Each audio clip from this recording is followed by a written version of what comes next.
দর্শক আসসালামু আলাইকুম। আমি শহীদুল ইসলাম সজল আমার ক্রিকটক চ্যানেলের পক্ষ থেকে সবাইকে স্বাগত জানাচ্ছি। যে যেখান থেকে আমার এই ভিডিওটি দেখতেছেন সবাইকে আন্তরিক শুভেচ্ছা এবং অভিনন্দন। একটা কথা বলতে চাই, ভারতের খেলোয়াড়রা বুড়ো কেন হয় না? মানে বুড়ো হয় না নাকি কি বলবো, আপনি যদি মহেন্দ্র সিং ধোনির কথা চিন্তা করেন, অলমোস্ট কিন্তু 50-এর কাছাকাছি বয়স হয়ে গেছে, কিন্তু সেই পার্টিকুলার পার্সনটা এখনো পর্যন্ত ক্রিকেটটাকে খেলে যাচ্ছে। মানে কেমনে খেলতেছে, কিভাবে খেলতেছে, আমার কাছে আসলে বড়ই তাজ্জবের বিষয়, চিন্তার বিষয়। না দর্শক, ভুল ভাববেন না। আমি কিন্তু এটা বলতে চাচ্ছি না যে মহেন্দ্র সিং ধোনির ফর্ম নাই, মহেন্দ্র সিং ধোনি খেলতে পারে না, তা না। আপনি যদি মহেন্দ্র সিং ধোনির খেলার ক্যাটাগরিটা দেখেন, একটা ম্যাচে শুধুমাত্র 0 রান করেছিল, সেটা কিন্তু নট আউট ছিল।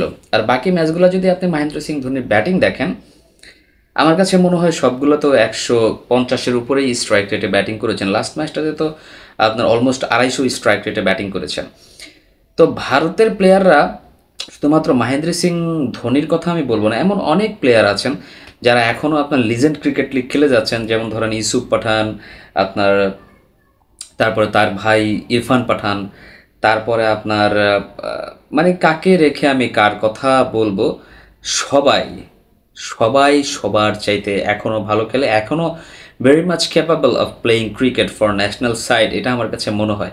কিন্তু ভারতের এত বেশি বড় পাইপলাইন, যেখানে নতুন নতুন প্লেয়ার প্রায় প্রতিদিন, প্রতিনিয়ত, প্রতিদিন, প্রতি মাসে, প্রতি বছরে এসে দরজায় নক করতেছে। তো এই কারণে আসলে ভারতের বয়স্ক প্লেয়াররা খেলা ভুলে যান না, বা বয়স্ক প্লেয়াররা খেলার মাঝে থাকতে পারেন এই কারণে যে তারা আসলে সময়ের অনেক আগেই নিজেদের জায়গা ছেড়ে দেন নতুনদেরকে আসার জন্য। তো মহেন্দ্র সিং ধোনির কথা চিন্তা করি এই বয়সে যেই খেলাটা খেলতেছেন বা যেই পারফরমেন্সটা এখনও আইপিএলে দেখাচ্ছেন, সেইখানটাতে আমাদের বাংলাদেশি প্লেয়াররা কিন্তু আসলে দেখেন এই বয়সে আইপিএলে খেলা তো দূরের কথা, কিন্তু তারা জাতীয় দলেরই খেলার মতো সুযোগ, মানে যোগ্যতা রাখে কিনা, এটা অনেক বেশি একটা প্রশ্ন থেকে যায়। তো যাই হোক, মহেন্দ্র সিং ধোনির কথা আমি কি বলবো, মহেন্দ্র সিং ধোনিকে যতই দেখি ততই আশ্চর্য লাগে, অনেক বেশি অবাক হই যে এই মানুষটা, একজন 50-এর কাছাকাছি একজন মানুষ, কিভাবে কিভাবে এত দ্রুত দৌড়াচ্ছে, কিভাবে একটা 20-22 বছরের তরুণের মতো এখনও নিজের শরীরের যে আপনার ফিটনেস, সেটাকে বেশ ভালোভাবে ধরে রেখেছে। তো এই মহেন্দ্র সিং ধোনির কথা যতই বলি কম পড়বে। তবে আমার কাছে মনে হয় এটা ভারতের একটা ক্রেডিট। অবশ্যই ভারতের সব জায়গাতে, সব সেক্টরে, এত বড় বড় জায়গাতে তারা ক্রিকেট খেলেন। এইখানটাতে আমার কাছে মনে হয় যেন ভারত অনেক বেশি এগিয়ে আছে তাদের ফিটনেসের ক্ষেত্রে। আপনি যদি চিন্তা করেন, একজন প্লেয়ার, বিরাট কোহলির কথা চিন্তা করেন, একজন প্লেয়ার যে কিনা প্রায় 17-18 বছর যাবৎ তার পছন্দের বিরিয়ানি খাওয়া ছেড়ে দিয়েছেন। তার মায়ের হাতের রান্না করা বিরিয়ানি তার নাকি সবচেয়ে বেশি ফেভারিট একটা ডিশ।